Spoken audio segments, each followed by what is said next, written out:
Good morning, everyone, and thank you for joining us. My name is Stacey Varghese, and I'm the Associate Director in the Office of Advancement at St. John's University. Today, we have F. Jacob Cherian, Matthew Mikulski, and Roman Ibragimov, who will discuss the growing industry of SPAC.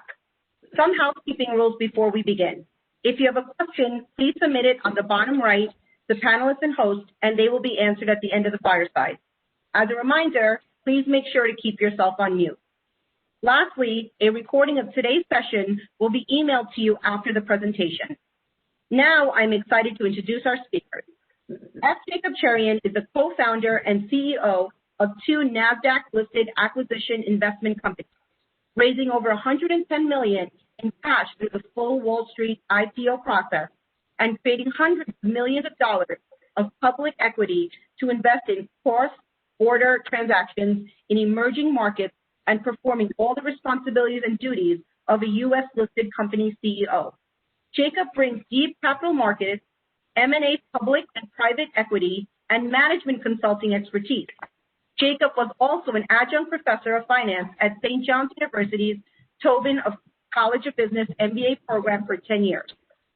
Matthew Mikulski is currently a managing director at iBankers Securities INC, an investment bank that specializes in special purpose acquisition companies where he is focused on SPAC origination and advisory work. iBankers has been on the cover of more than 125 SPACs since the product's inception, which is more than any other firm on Wall Street. Matthew has held various sales and research roles during his 25-year career at various institutions. In addition, Matthew holds Series 7, 63, 65, and 24 licenses. Roman Ibragimov is an associate in Winston & Strawn's LLP's New York office, where he focuses on an array of corporate matters, including representation of public and private companies in finance, mergers and acquisitions, and initial public offerings. Roman frequently represents lenders and borrowers in unique asset-backed financing, as well as traditional cash flow financing, and has further represented various special purpose acquisition companies in their initial public offerings on the New York Stock Exchange and NASDAQ. In addition to his law degree, Roman also received dual degrees in mathematics and quantitative economics. Welcome, Jacob, Matthew, and Roman. I will hand the webinar controls over to you now. Thank you, Stacey. Nice to be with all of you today. Thank you, Matt. Thank you, Roman. Great to be with you as well. Just a quick introduction, as Stacey was saying, I'm also an alum of St. John's. I taught at St. John's as an adjunct professor for 10 years. My background has a Wall Street background with JP Morgan, with KPMG. I was a partner with Computer Sciences Corporation. This is actually my third SPAC. I'm the CEO of Vistas Media Acquisition Company. We raised $100 million mid-August of this year with iBankers, and also our legal counsel was Winston & Strawn, so it's great to be with them. We raised $100 million. It's in trust, and our mandate is to find a company in the media, in the global media and entertainment space. So before we get into a lot of the nitty-gritties of SPACs and what they are, et cetera, and the market and the legality of it, quick way to, let me just frame it in terms of what a SPAC is, what it seeks to accomplish, and why is it so popular in this year. So, 2020 was a very surprisingly good year for IPOs, but it was even a better year for special purpose acquisition companies, or SPACs. In 2020 so far, 218 SPACs started trading, raising over $74.2 billion, over 5 times the amount that was raised in 2019, which has been the best year in SPAC. If you look at what SPACs are companies with no commercial operations that are established solely to raise capital from investors for the purpose of acquiring one or more operating businesses. They're a small part of the investing landscape until a couple of years ago, but their popularity has exploded in the last couple of years, especially in 2020. SPAC is an alternative to an IPO. The SPAC undertakes the public offering, raises funds by selling shares typically at $10 a share and plus warrants. So these funds then are eventually used to acquire the target company, which is a way of going public. There's still some hoops to jump through, but it's much fewer than a traditional IPO. But at the time when a SPAC is ready, goes public, investors have no idea what the management team is going to buy. Hence, it's called a blank check company. If you look at, for example, our SPAC, our mandate, what we are going with is global media and entertainment. So in terms of the specific company, investors will not know until we're ready to announce a transaction. So in terms of a SPAC, in terms of what we do, a SPAC is pretty much a blank check company. Pretty much the investors are betting on the management team to make sure that they go and find a company with an appropriate time of 12 months, 15 months, 18 months, or 24 months at the very latest in order to find a company, merge with the company, and then start trading either on NASDAQ or the NYSE. It is sort of a back door for private companies to list on the public markets. The hard work of the IPO has already been done by the management team. They spent a lot of money, went through the full IPO process, and then you merge with a private company, and then you start trading on the stock exchange. So if you look at one of the big reasons why there's such a big spike in the SPAC activity in 2020, if you look at where we were in terms of the lockdowns, private equity could not put a lot of money to work. SPACs are a phenomenal way of putting money to work, but without any downside. Because once the management team brings back a company, investors get to vote. They can say, well, if you don't like the company, I'll simply take my money back. They can redeem their capital. So and plus get some return as well. So there's really no downside for the investor because they're they're getting the capital back in case they do not like the company that the management team is going to bring to the table. With the likes of Richard Branson, Paul Ryan, and Donald Trump's advisor Gary Cohn of Goldman Sachs, SPACs have gotten a tremendous amount of notoriety in 2020, and sponsors with tremendous expertise, private equity guys like Bill Ackman, Michael Klein, Chamath Palihapitiya, Apollo Capital, etc., have jumped into the fray. Therefore, giving the SPACs a sort of a mainstream appeal, and that only is going to grow, not be less over the next few years.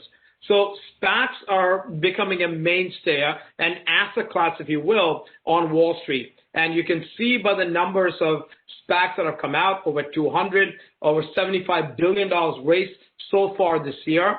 And so it's become a tremendous vehicle. To look at, my friend was telling me the other day on CNBC, they spend at least an hour or two on SPACs every single day.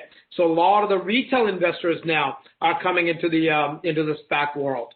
So it's a tremendous vehicle. It is a vehicle that is here to stay. And for any undergraduate student, MBA student, I think this is one of the areas that you're going to see a lot of growth over the next few years. A lot of the rules might,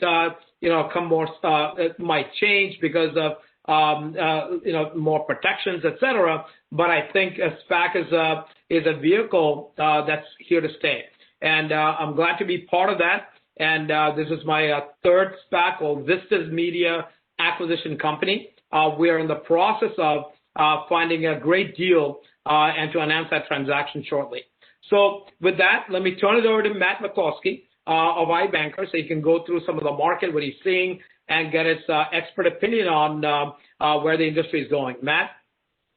Thank you very much, Jacob. Thank you, Stacy, and thank you to all the St. John's people for having me on as a panelist today. This is very exciting for me. It's really funny. I said for the first time in my career, I can tell people that I'm a SPAC banker, and they actually understand what I'm talking about now. That hasn't always been the case. It really wasn't long ago that many investors referred to SPACs as a fad. They basically thought it was a gimmick that eventually would go away.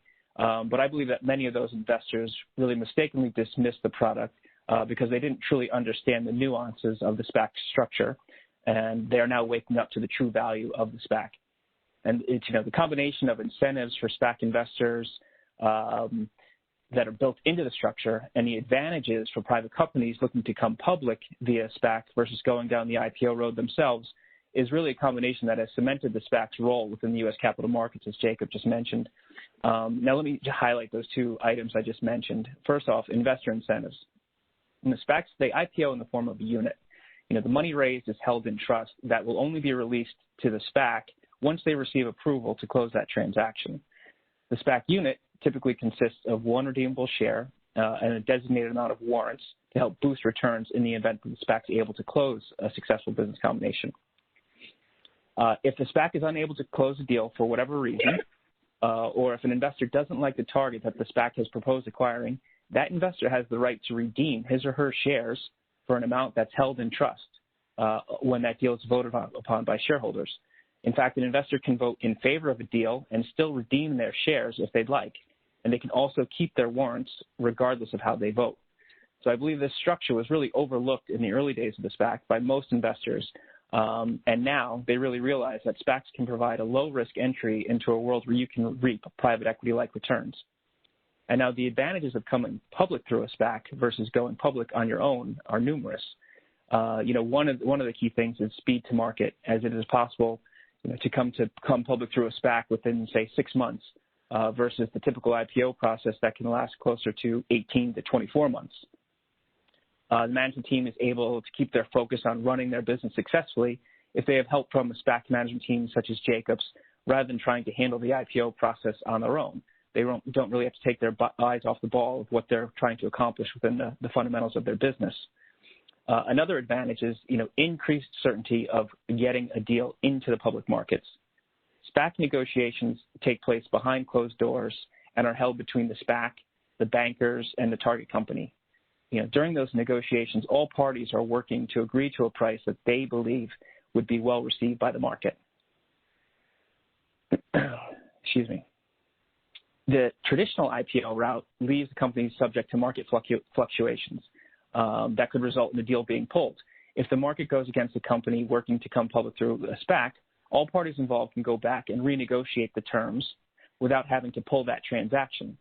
You contrast that with the many times we have seen traditional IPOs have to be pulled for whatever reason. Maybe the market turned on them, maybe there was an issue with the fundamentals, but then that deal has to wait to come back to market, like we saw kind of with WeWork in the past year.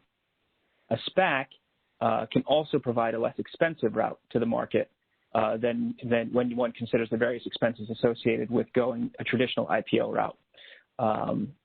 So there are a number of advantages that I think will keep the SPAC product, at the forefront of the capital markets in the coming years. I said, these factors, along with a few others, have really led to what Jacob alluded to earlier as a massive growth phase for SPACs. The growth in the SPAC market has been absolutely astounding in this past year. And I'm going to provide a few statistics comparable to what Jacob mentioned earlier. If you just to kind of put that growth into perspective, 2017, 2018, and 2019 were all individually record years for the SPAC market. In each of those years, we saw the annual amount of money raised through SPAC IPOs exceed $10 billion. At that time, that was more than triple the amount of issuance in any year since 2007. During those years, 139 SPACs IPO'd, raising a total of $34.4 billion. As Jacob mentioned earlier, in 2020 alone, we've had 218 SPAC IPOs that have raised $74 billion. We've seen more money raised through SPAC IPOs year to date than had been raised cumulatively in every year since the inception of the asset class back in 2003. So it's really been a crazy year for SPACs. SPACs, in fact, have accounted for more than 50% of all IPOs in the U.S. this year. Now, this growth kind of begs the question, why have SPACs become so popular in recent years? I believe the growth prior to 2020 was really attributable to a few things. One, an improvement in the quality of the sponsor teams bringing SPACs. Two, an improvement in the shareholder protections unique to the structure of a SPAC. And three, the increased involvement of quality private equity firms in both SPAC IPOs and business combinations where the PE firm sells a portfolio company to a SPAC. And finally, four, an increase in the awareness of the asset class both on and off Wall Street. The growth in 2020 has had all of those previously mentioned tailwinds, but really accelerated with the global pandemic this year. The impact of the pandemic on every person on this planet has obviously been tragic. The impact on the business world has been nothing short of profound. When so many businesses had to shut down or slow their operations earlier this year, that slowdown created a number of opportunities where SPACs could hop in and help fill a void. Whether that opportunity arose from a promising startup company lacking the necessary funding to continue operations, or from the new consumer habits that resulted from the significant changes we've had made to all our lives, SPACs were viewed by many entrepreneurs as a vehicle to provide funding to those businesses. The sector that has probably received the most attention from SPACs and the most publicity has been the electric vehicle sector. In the past year, we've seen SPACs announce transactions with electric vehicle companies such as Nikola, Helion, Fisker Automotive, Canoe, Lordstown Motors, Velodyne LiDAR. There's probably 2 or 3 others that I'm missing, but many of those companies have posted gains in excess of 100% since coming to public markets through the acquiring SPACs. And these returns have created a bit of an investor frenzy, obviously, and have added fuel to the SPAC fire. Other key sectors that have been popular, recent targets for SPACs are telemedicine, telehealth, fintech, and life sciences. Again, we see here how the pandemic has changed our lives and the economy. What it has done in many ways has accelerated the decline of some traditional business models while accelerating the adoption of newer technologies. Telemedicine, telehealth is probably the best example of that phenomenon. Now, the question that I hear most often from institutional investors and management teams and people I just talked to on the street is, where will the SPAC market go in 2021 and further out? I think it's safe to say that the SPAC issuance will decline from the level we saw in 2020, but I still think it will stay well above the levels that we saw back in 2017, 18, and 19. Much of the demand for new issues will be dependent upon how many SPACs are able to close successful business combinations over the next year. There are currently 55 SPACs that have signed definitive agreements with private companies that they would like to purchase. They now need to go through the shareholder approval process to close those transactions. I would anticipate the majority of those transactions closing, yet we still have another hurdle to clear to keep SPAC issuance healthy. That hurdle is the huge amount of SPACs that are currently seeking a target. That number currently stands at 211. I believe that if we see 80 to 90% of those SPACs close a deal, which is in line with recent trends, investors will continue to dedicate more assets to running SPAC strategies, and we'll see new market entrants in 2021, just as we've seen over the past year. I believe the real story for SPACs in 2021 is not the level of issuance, but rather the business combination agreements we will see from high-profile sponsors that, some of which Jacob alluded to earlier. We've seen many different types of SPAC sponsors this past year from all different areas. Some of the more notable sponsors are Richard Branson, Peter Thiel from PayPal, Paul Ryan, former Speaker of the House, Gary Cohn, former economic advisor to the Trump campaign, Charlie Ergen, who founded Dish Network, Sam Zell, a real estate mogul, and even Shaquille O'Neal is part of the team that brought us back earlier this year. Many of these teams will bring transactions over the next 12 to 18 months, and it will be a story for the financial press to highlight every time they do bring a deal. The publicity will certainly help increase the awareness of SPACs, and if the business combinations are successful, the reputation of SPACs will continue to improve as well as their reach. Geographically, I believe there is the potential for significant growth in Asia, and I can tell you that back in August, as Jacob mentioned, we were lead underwriter for his SPAC, Vistas Media. Since then, not 1 week has gone by where I haven't received a call from an Asian investor asking for a tutorial on SPACs, or an Asian team that would like to sponsor a SPAC, or an Asian bank that has a private company that they believe would fit well with a SPAC. So I really think there's a significant amount of growth that can come from that region. And so while we've seen staggering growth in recent years for the product, there's still a higher ceiling for SPACs. As investors' confidence and understanding of the product grows, so will its acceptance. As higher profile companies grow more comfortable with the SPAC process, we will see better transactions and better returns for all parties. As a result, and I'm banking a lot personally on this given my role, I believe that SPACs are here to stay. Now I'll turn it back over to you, Jacob. Thank you so much, Matt. That was phenomenal statistics and the market overview of the SPAC world. So with that, let me now turn it over to Roman Ibrahimov of Winston to talk about the legalities of it the aspect of, how the legal side of it, just like an IPO, comes into play in SPACs. Roman? Thank you very much, Jacob, and Matt and Stacy for having me. It's a pleasure to be speaking before all of you. So from a legal perspective, as mentioned, Winston & Strawn was the legal team that represented Vistas Media Acquisition Company in its IPO, and we do a lot of work with special purpose acquisition companies both last year and this year. As Matt mentioned, it is a product that is growing, and it's an industry that is quite busy, so we are seeing a lot of activity. If I were to start kind of, a presentation on the legal structure, I would say if you take the Venn diagram of, a traditional IPO and let's say a SPAC IPO, the interplay in the middle is going to be quite large because I think, the thing that people need to appreciate is although it is an alternative route to a traditional, as opposed to a traditional public offering, it is still a public company. Though it's a shell company and a blank check company, it still has to comply with certain legal formalities that any public company would have to comply with, albeit having some reduced disclosures by virtue of them being, emerging growth companies or small reporting companies. To give a bit of background as to how we traditionally would structure a SPAC and how it's probably the most common way to do so is we discussed this aspect of the sponsor group.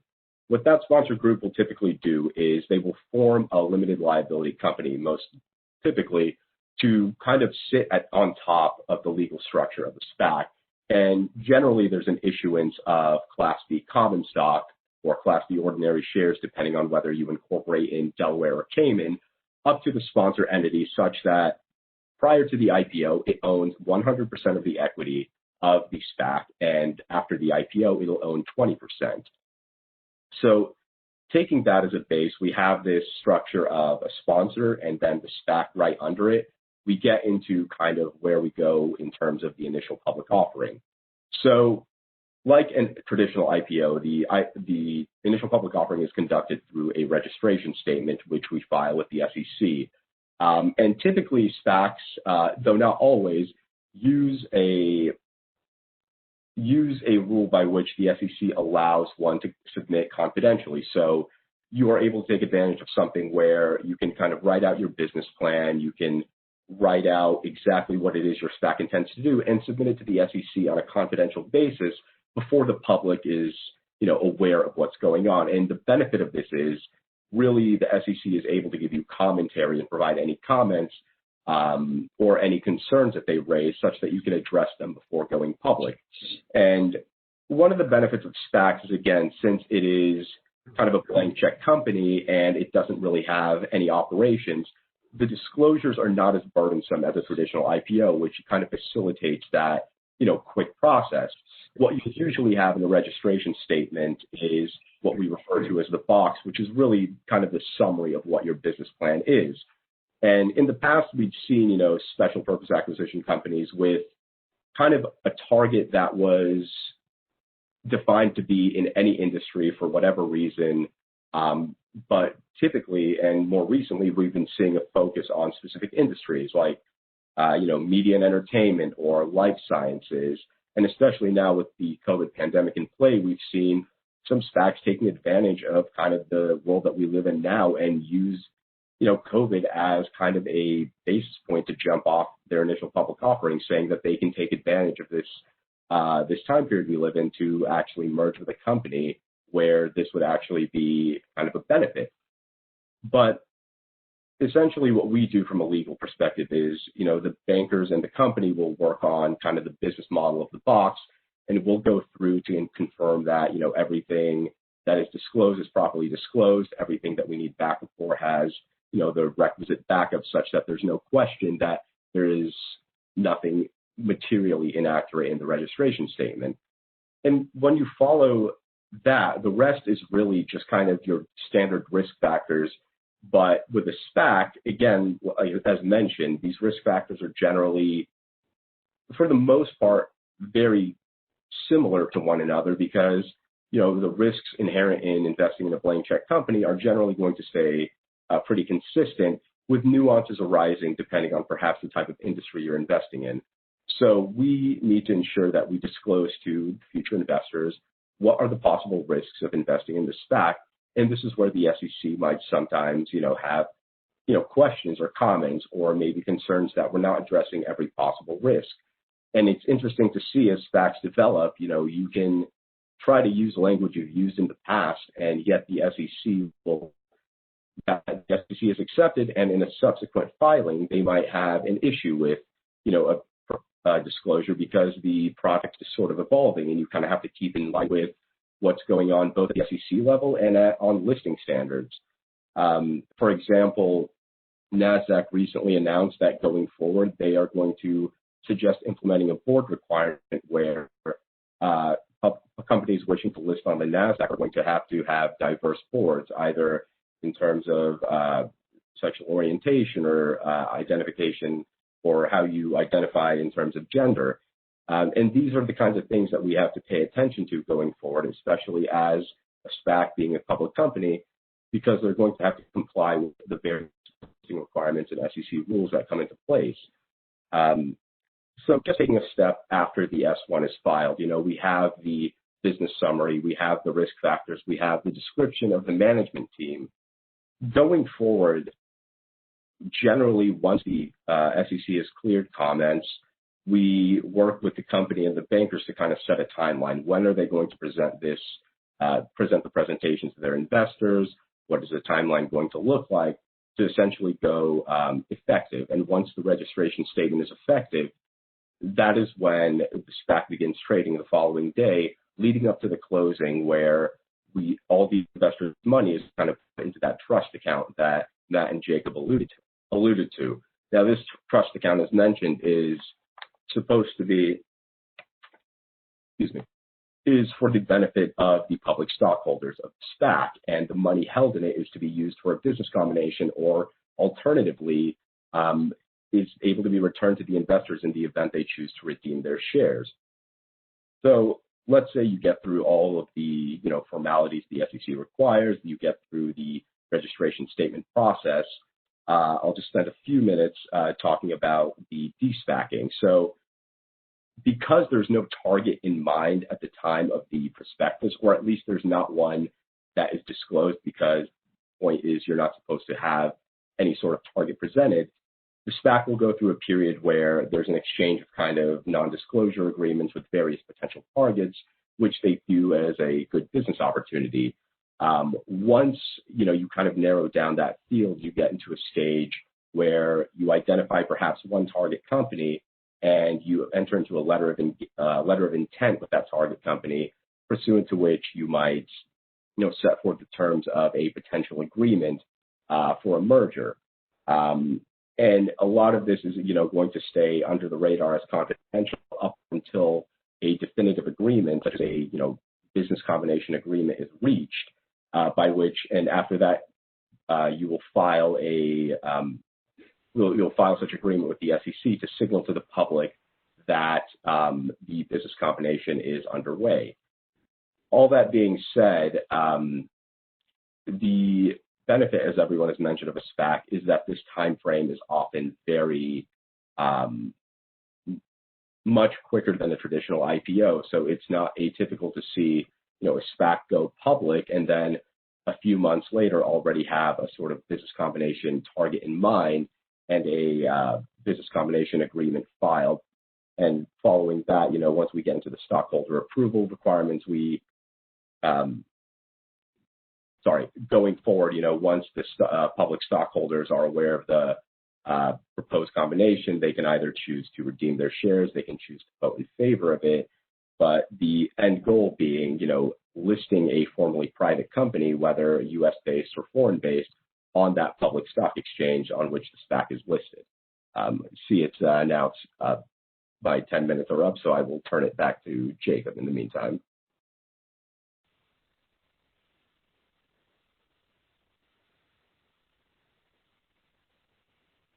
Did we lose Jacob?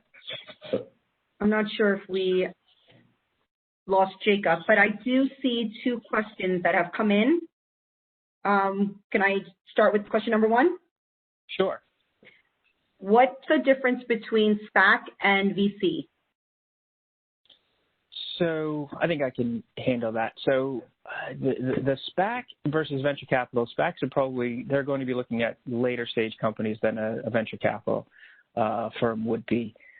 So I think the likelihood of faster returns can come via the SPAC route as opposed to venture capital, where you might be, backing a $25 million, $50 million company at some point, hoping that it grows into be a $500 million company someday, or maybe over the next 5 to 10 years, whatever the case may be. SPACs are typically IPO, and they have a deadline of anywhere from 12 to 24 months to find a transaction. And in order for them to be successful in the companies that they acquire, they need to find a company that is really ready to be public already. They need to go and find a company that just needs maybe a little bit of a push, or maybe a little bit of advice on to how to go public. And so the venture capital stage is a much longer process than what we're looking for versus SPAC. So I'd say that's the key difference: size and public company readiness. Great, thank you, Matt. The next question is, what's the average return on investment? So that's tricky, right? So it's not easy to calculate that, because you're looking at, are you looking at returns for investors that invest from the IPO and hold it through deal consummation? Are they redeeming their shares? Are they hanging on to their warrants that are part of the units? Are they only investing in the new company after the IPO, once the business combination has been announced? It's difficult to say. I can tell you that we've looked at different approaches. If you were to buy every SPAC IPO, and these statistics are a little dated, so I think the returns have probably improved since. But if you were to invest in every SPAC IPO between 2014 and 2019, and hold every SPAC through business combination, and at the time of the business combination, if the stock is trading above trust, you would sell in the open market. If the stock is trading at trust or below, you would redeem your shares. You were able to clip we'll call it 11% return. Now, a lot of funds that you see out there that are SPAC funds will use leverage, right? So they can get 3 to 4 times leverage depending on the size of the firm, so that the returns are juiced significantly when you use leverage. The real variable comes into play when you make the decision to stay involved in the back-end company once it becomes a regular public company, and you no longer have the trust protections in place. That's when things get a little more, a little more difficult, much more risky compared to the just SPAC structure. And those returns have been all over the map, quite honestly. You've seen a couple of SPACs that have gone bankrupt. There's been SPACs that have been frauds. Not too many. I think there's only one at this point. And we've had SPACs that have returned as much as 950%. A lot of these electric vehicle companies have more than doubled in the first 3 months to 6 months of trading. So it's difficult to come up with the average ROI for all SPACs out there. It really depends on your strategy, but I hope that kind of helps clarify some of the returns that you can have by running a SPAC strategy. Matt, what is bringing the big names into the SPAC world? Richard Branson, Gary Cohn. What is bringing these type of guys to the SPAC world? I think those, right. Like I said, when I quoted that 11% number, that was based on statistics through 2019. I'm sure at the end in the coming weeks we'll calculate returns for the strategy if you were through 2020, and I think they'd be boosted significantly. Right? It really started. We'll say the SPAC frenzy really kind of started 12, 13 months ago when Richard Branson brought Virgin Galactic, the spaceship company, public through a SPAC. And I think that company's probably returned somewhere around 120%, 150%. At some point, I think it traded up to 25 or so. And I think you've seen continued quality companies come public. Jim Kiltz, the former CEO of Procter & Gamble, former chairman of Procter & Gamble, has brought a few different deals that have all traded well. Alec Gores of the Gores Group, private equity firm based out in California, has posted 4 or 5 deals that have all traded very well. So the really the high profile guys, the Cohen family has really found a niche in fintech. They've posted, and insurtech, insurance technology companies. They've hosted 4 or 5 different SPACs that have all returned, 50% plus.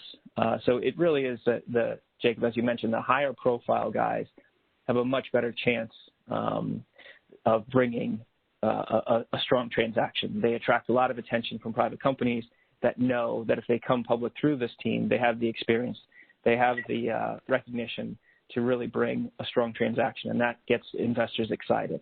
A lot of the returns are based on how well you market that transaction. How much attention can you get to that market? The more eyes, the more investors are looking at the transaction, the better the chances of that business combination trading well post deal closed.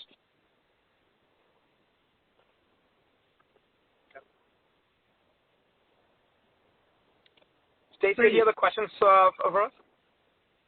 At this time, I don't see any further questions.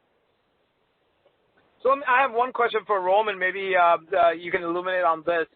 In terms of a traditional IPO versus SPAC, with the SEC and the legal side of it, do you see anything more onerous on the SPAC world or less from a traditional IPO, or even the whole aspect of DeSpacking, which has become very hairy in some cases in a SPAC transaction? So how do you see that, Roman, in terms of DeSpacking as well as from a traditional IPO? Well, from on the IPO, I think it's much less onerous. Just from if we're talking about the IPO stage, just as mentioned, the fact that the company has limited operations, or in fact no operating history prior to the IPO, makes it such that both from an auditing perspective and a legal perspective, there isn't much to disclose, and the main aspect of disclosures being on any members of the management team. And the sort of the business plan going forward.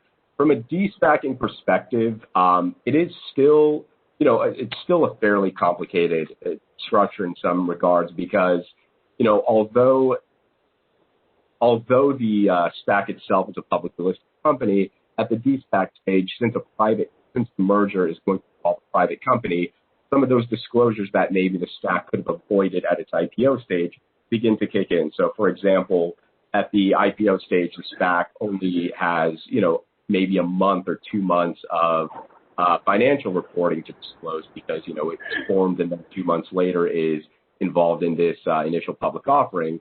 Whereas when you find, a suitable target, private company that has an actual operating history, that is going to then, require, it's going to require disclosure. It's going to require perhaps an audit if the financials are not already in compliance with auditing standards.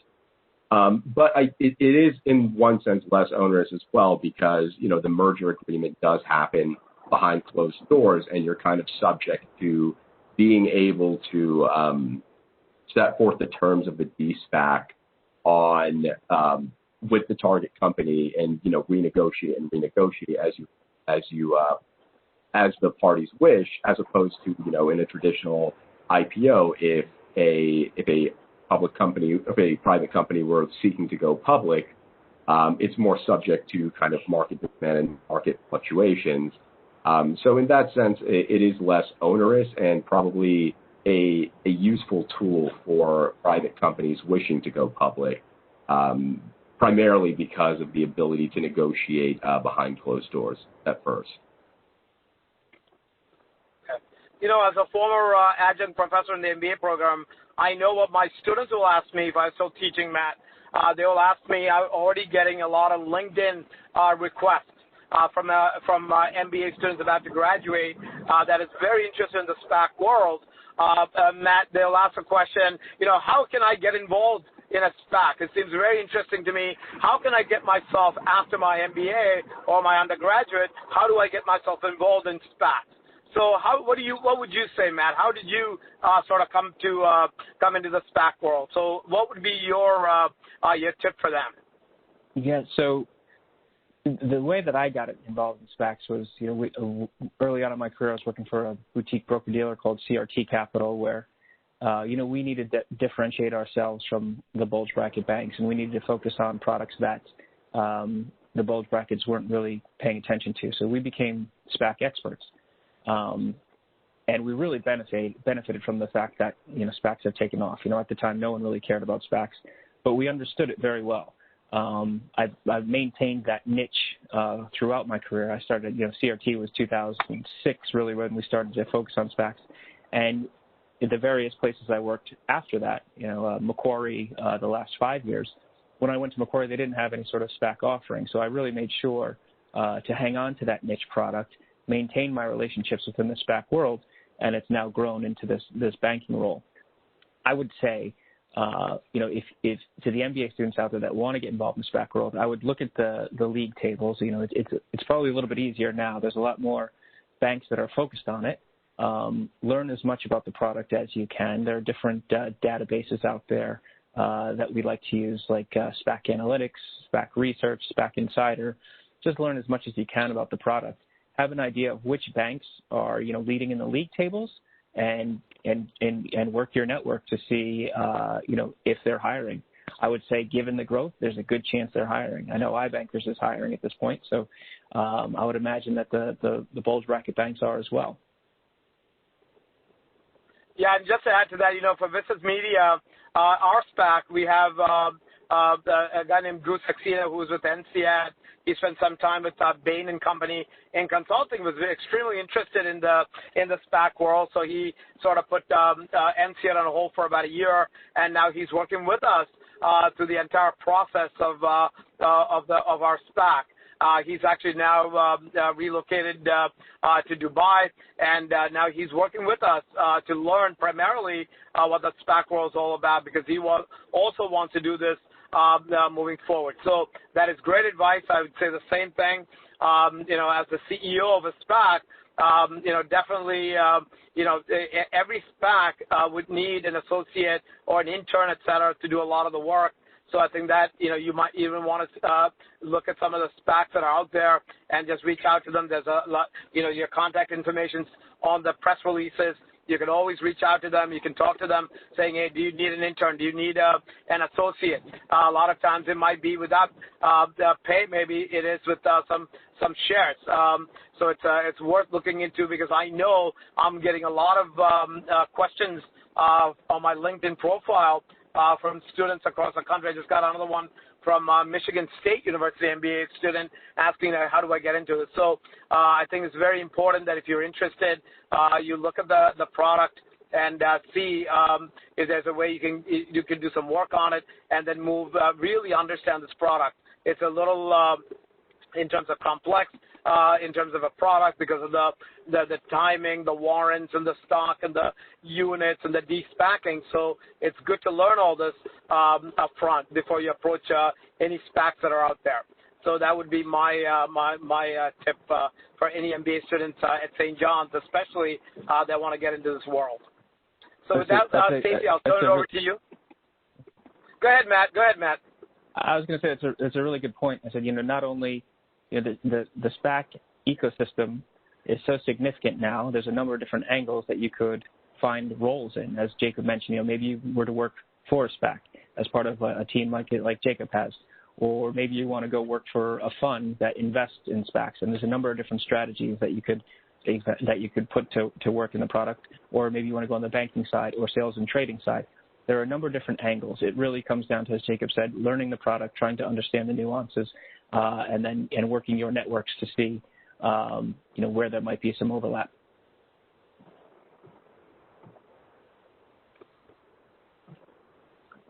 So Great, that's thank it. Let me you. turn it over to you. I don't know if there are any other questions. Nope, I think you reached them all. So thank you, everyone, for joining us today. And a special thank you to Jacob, Roman, and Matthew for sharing their knowledge. For their full bios, please go to stjohns.edu/CF webinars. Here you will also find a schedule of upcoming webinars and past recordings. I hope you will join us next Thursday, December 17th at 9 a.m., where we will continue our networking series with Susan Ginsburg O'Sullivan. In the meantime, have a great rest of your day. Thank you, gentlemen. Thank you. Thank you, Stacey. Thanks. Thank you.